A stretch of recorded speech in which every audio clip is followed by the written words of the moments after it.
یه بازیکن فوتبال رو بریم دوران فوتبالش رو یا کریر فوتبالش رو با هم دیگه بسازیم. کی؟ مسی. برو بریم. خب شروع میکنیم کریر مسی و استرایکر و آمریکای جنوبی شروع میشه. فعلا اولین تیم ما میشه اولمپیاکوس یونان. برو بریم کریرمون از اولمپیاکوس شروع میکنیم. آقا مسی دیگه 18 سالشه، پیشنهاد خوب بدیم. فلامینگو برزیل با 75 میلیون یورو میریم برزیل.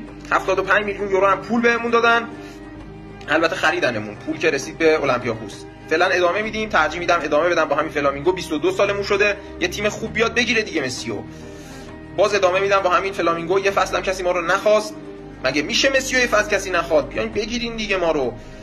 خب یه فصل دیگه هم ادامه میدیم با همین فلامینگو برزیل. بایرن اومد با 126 میلیون یورو. میریم بایرن.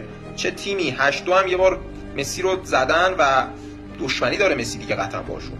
برایتون که خب نمیریم قطعا. فنلاند هم که نخواهیم رفت، تو سن 30 سالگی همین بایرن میمونیم و داریم میشیم فکر کنم اسطوره بایرن. عجیبه.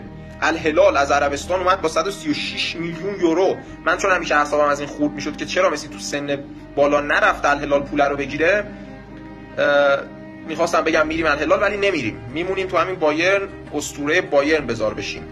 34 سالمون شده، 126 میلیون یورو قیمتمونه. ناتینگهام فارست میخواد که نمیریم قطعا همین بایرن. کاپیتان بایرنیم دیگه قطعا. 36 سالمونه، 4-5 ساله داریم بازی میکنیم. یونایتد میاد با 140 میلیون یورو واسه مسی 36 ساله.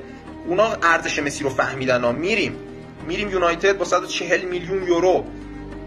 و تیم بعدی که ما رو میخواد تو سن 38 سالگی، ورونا و ریور پلاته، که هیچ کدومو نمیریم، میمونیم تو همین یونایتد و کریر ما تموم شد دیگه. 900 تا بازی انجام دادیم، کلین شیت که خب قطعا نداریم.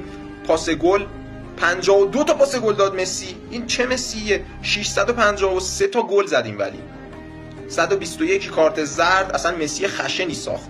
4 تا کارت قرمز واسه مسی که خب بد نیست، خوبه. 8 تا اصلا لیگ بردیم، جام لیگ. 3 تا چمپیونز لیگ بردیم، خوبه واقعا. 3 تا. یه دونه جام جهانی هم بردیم که خب مسی برده. توپ طلا هم هیچی. یعنی مسی که از فلامینگو و بایرن و یونایتد بخواد باشه قطعا توپ طلا نمیبره. یه فالو هم به من و مسی میرسه اینجا.